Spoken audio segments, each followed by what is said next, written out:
गौ रक्षा के लिए जो लोग कानून हाथ में लेते हैं, वो आपके हिसाब से ठीक करते हैं? भाई गौ रक्षा के लिए कानून हाथ में लेने के लिए हमको आदेश है। हमारे शास्त्र कहते हैं कि गौ हत्यारे को गोली मार दो। स्वामी जी, अगर आप कह रहे हैं कि शास्त्र के हिसाब से चलना चाहिए, तो दूसरे धर्मों के भी तो शास्त्र हैं, वो अपने हिसाब से चलेंगे। हाँ तो चले ना, कहाँ मना कर रहे हैं? उनके शास्त्र में लिखा रहा है कि सबसे उत्तम निवास वो है जहाँ पर पूरी तरह से इस्लाम हो। तो पूरी तरह से जहाँ इस्लाम है वहाँ क्यों नहीं चले जाते हैं?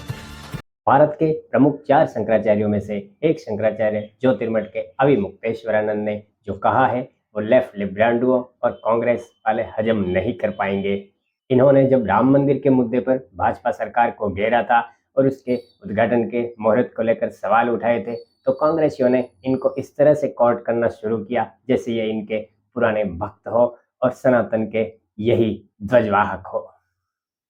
लेकिन आज इन्होंने जो बोला है गौकशी के मुद्दे पर, इस्लाम के मुद्दे पर और रोहिंग्याओं के मुद्दे पर, ये शायद कांग्रेस वाले, सपा, आरपीए और लेफ्ट लिब्रांडो हजम नहीं कर पाएंगे। तो आगे क्या कुछ हुआ वीडियो में, वो आपको वीडियो में आनंद आने वाला है। लेकिन एक छोटा सा निवेदन है, अगर आप चैनल पर पहली बार आए हैं तो वीडियो को लाइक और चैनल को सब्सक्राइब जरूर कर देना, क्योंकि इसी तरह की मज़ेदार और नॉलेजफुल वीडियो इस चैनल पर हम लेकर आते रहते हैं। चलिए मेन वीडियो शुरू करते हैं। गौ माता के लिए आपका जो संकल्प है, मैं देखता हूं कि अभी कई लोग आपसे मिलने आए थे बाहर दूसरे राज्यों से। आपने जय गौ माता करके उनसे बात की। आपकी प्रायोरिटी में, प्राथमिकता में सबसे ऊपर गौ माता दिखाई देती। एक गाय की जो बात है ये हमारी नहीं है, ये हम हर हिंदू की बात है। और जहाँ तक प्रायोरिटी की बात है वो तो प्रतिदिन हमारे घरों में सिद्ध होती है। जब हम भोजन बनाते हैं तो भगवान के सामने खड़े होते हैं, त्वमेव माता च पिता त्वमेव सर्वम कह करके गुरु के सामने खड़े होते हैं। आप ही ब्रह्मा है, आप ही विष्णु हैं, आप ही महेश हैं, ये सब कहते हैं। लेकिन जब हमारे घर की रोटी बनती है, हमारे माने हम हिंदुओं सनातनियों के घर की, तो सबसे पहली रोटी गुरु की भी नहीं होती, ईश्वर की भी नहीं होती, हमारे घर के बुजुर्ग और बच्चे की भी नहीं होती, वो रोटी होती है गाय की। इससे हमने ये सिद्ध कर दिया है प्रतिदिन की प्रैक्टिस से कि हमारे लिए अगर सबसे बड़ी प्रायोरिटी कोई है तो गाय।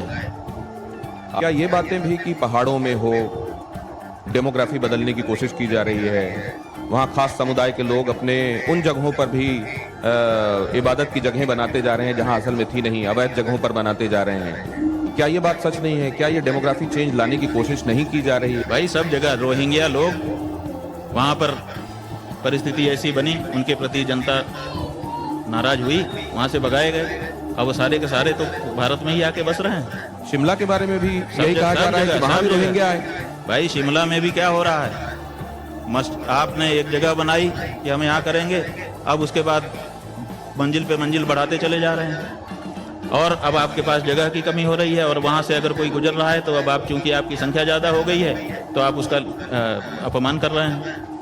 तो वहाँ के जो स्थानीय लोग हैं परेशान होकर के आवाज़ उठा रहे हैं। और जहाँ जहाँ भी इनकी संख्या इकट्ठा होती है वहाँ पे स्वाभाविक है, किसी की भी संख्या जहाँ ज़्यादा होती है उसका मनोबल बढ़ जाता है। तो मनोबल बढ़ने पर व्यक्ति उद्धतता करता है, और औद्धत्य में लोगों को परेशानी होती है तो लोग विरोध करते हैं। ये हो रहा है। जो जिस गद्दी पे बैठा है उस गद्दी की अपनी मांग होती है। जो जहाँ पर बैठा है वो मुख्यमंत्री हैं इस समय।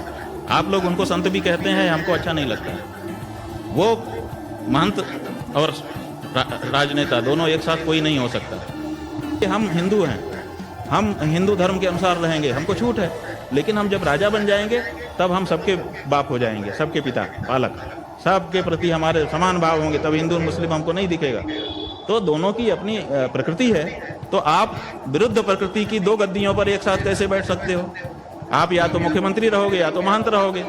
तो आप तो मुख्यमंत्री की शपथ ले चुके हैं, मुख्यमंत्री हैं, तो मुख्यमंत्री को मुख्यमंत्री कहिए। जब वो मुख्यमंत्री पद से हट करके गद्दी पे जाएंगे तब हमको उनको गद्दी वाला मानेंगे, तब उनके साथ संत का व्यवहार करेंगे। तो स्वामी जी, आप कह रहे हैं कि जो संविधान की गद्दी में बैठा हुआ है, हाँ, वो शास्त्र के हिसाब से होने वाली गद्दी में नहीं हो सकता, और जो शास्त्र वाली गद्दी में बैठा हुआ है वो संविधान वाली गद्दी में नहीं हो सकता। ठीक है।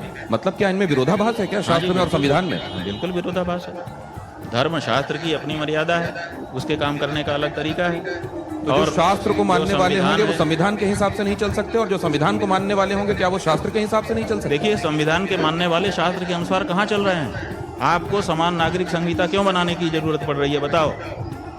अगर शास्त्र और संविधान दोनों साथ साथ चल सकते हैं तो आप समान नागरिक संहिता के बारे में क्यों लंबे समय से सोच रहे हो, क्यों उसकी बात करते हो?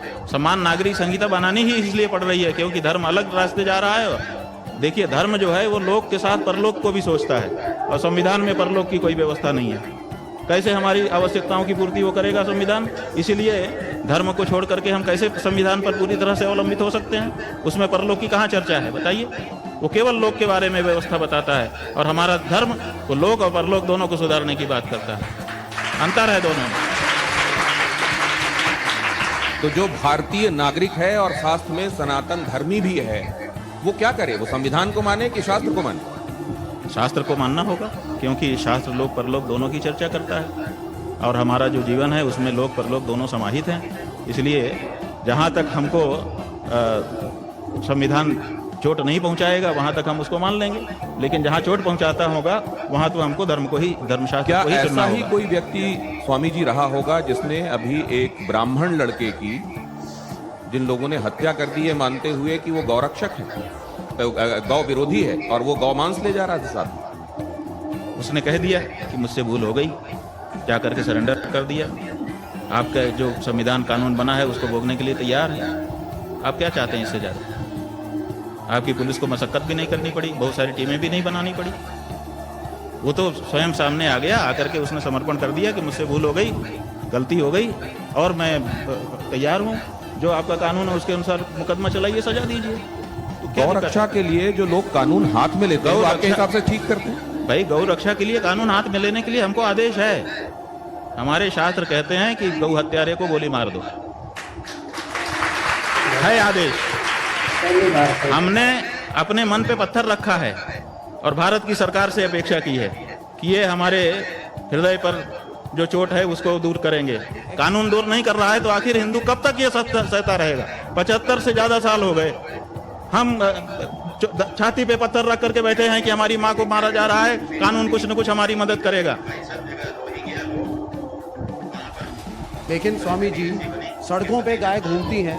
भाई, सड़कों पे गाय क्यों घूम रही है? सुन लीजिए जरा। क्योंकि आपने उसको पशु घोषित कर रखा है। और नहीं और कूड़ा उसको खाती है। पशु सूची से हटाइए, नहीं घूमेगी, हम गारंटी ले रहे हैं। हाँ। आपके कैमरे के माध्यम से रिकॉर्डिंग कर लीजिए। तो ठीक है, आप उसको पहले पशु सूची से हटा दीजिए, हम गारंटी ले रहे हैं, हम गारंटी ले रहे हैं, रिकॉर्डिंग करके रख लीजिए। हर नागरिक, हर धर्म, आप तो हिंदू धर्म के हर नागरिक नहीं, बहुमत। देखिए, आप हर नागरिक हमारी बात मत करिए जी। जो बहुमत का फैसला होता है आप वाले सिस्टम में वही माना जाता है। जिसके पास एक ज्यादा वोट आ जाएगा वो लाखों वोटों को व्यर्थ बना करके स्वयं जीत जाएगा। लेकिन कॉन्स्टिट्यूशन क्या है? बहुमत ही तो कॉन्स्टिट्यूशन है। पुलिस- बहुमत अगर होगा कॉन्स्टिट्यूशन बदल लोगे आप। लेकिन गौरक्षक दल अगर- कॉन्स्टिट्यूशन बदलने के लिए 400 पार की बात कही जा रही थी ना। आपके पास बहुमत हो, कॉन्स्टिट्यूशन भी बदल लीजिए। आपने 100 बार से ज्यादा बदल लिया है कॉन्स्टिट्यूशन को बहुमत के कारण। तो आप बहुमत की आवाज को कैसे दबा सकते हैं? ये बहुमत की आवाज है कि गाय की हत्या नहीं होनी चाहिए, बहुमत की आवाज है। आप इसकी उपेक्षा नहीं कर सकते। लेकिन इस देश में कोर्ट भी है, वकील भी भाई, है, कोर्ट पुलिस है तो हम भी कहाँ कह रहे हैं? तो गौरक्षक दल अगर इनको साइड करके खुद न्याय करने लगेंगे, हाँ, खुद न्याय करेगा। तो आप अपने कानून के unconstitutional है। अनुसार उनके ऊपर मुकदमा चलाइए। हम उसको मान रहे हैं कि हम जिस देश में हैं उसका कानून मानेंगे। हम भारत में हैं, भारत का जो कानून है कि अगर हमने हत्या की है तो उसके लिए हमको दंड जो तय मिले, वही तो हम कह रहे हैं कि उस व्यक्ति से गोली चल गई, उसने कहा कि मैं मुझसे गलती हो गई है। इससे ज्यादा क्या करेगा वो? स्वामी जी, वो लेकिन कानून को पालन ही तो कर रहा है और क्या कर रहा है? स्वामी जी, अगर आप कह रहे हैं कि शास्त्र के हिसाब से चलना चाहिए तो दूसरे धर्मों के भी तो शास्त्र हैं, वो अपने हिसाब से चलेंगे। हाँ, तो चले ना, कहाँ मना कर रहे हैं? हम कहाँ मना कर रहे हैं? बिल्कुल हम यही चाहते हैं कि वो भी अपने शास्त्र के अनुसार चलें। क्यों नहीं अपने शास्त्र के अनुसार चलते हैं? उनके शास्त्र में लिखा रहा है कि सबसे उत्तम निवास वो है जहाँ पर पूरी तरह से इस्लाम हो। तो पूरी तरह से जहाँ इस्लाम है वहाँ क्यों नहीं चले जाते हैं? बताओ, हमारे बीच में क्यों रह रहे हैं वो? यही तो सवाल है। वो पूरी तरह से अपने धर्म का पालन करें, इसी के लिए 57 देश बना लिए उन्होंने। लेकिन देश तो और तो अपने चले जाएं वहाँ पे पालन करें। और वक्फ बोर्ड के नाम पे जहाँ पे नहीं है वहाँ चले जाएं और जमीनों को एनक्रोच कर लें। क्या चीज? वक्फ बोर्ड के नाम पे जमीनें भाई, हमारा वही कहना है कि उनको ऐसे जहाँ पर उनके धर्म के अनुसार का वातावरण नहीं, उनको क्यों रहना चाहिए? विशेष करके तब जब धर्म के नाम पे उन्होंने हमारे देश का एक टुकड़ा बांट लिया। फिर वो दारुल हरम वाला जो कॉन्सेप्ट है वो फिर उसका क्या? वही हम कह रहे हैं कि उनको अपने धर्म के अनुसार रहने की छूट है, लेकिन वो अपने वातावरण में जाके करे, वो हमारे कुमार जी को- वातावरण में हमको रहने दे। तो दोस्तों इन्होंने तो लेफ्ट लिब्रांडो की सुलगा दी है। ये वीडियो देखने के बाद जैसे खटमल लगी चारपाई में गर्म पानी उड़ेल दिया हो, इस तरह से खलबली मची हुई है लेफ्ट लिब्रांडो जिहादी और कांग्रेसियों के बीच में। लेकिन आपको ये वीडियो कैसा लगा कमेंट बॉक्स में जरूर बताना। मुझे तो बहुत अच्छा लगा इनका यह बयान सुनकर। बाकी मिलते हैं किसी नए वीडियो में नए टॉपिक के साथ, तब तक जय हिंद, वंदे मातरम, जय जय श्री राम।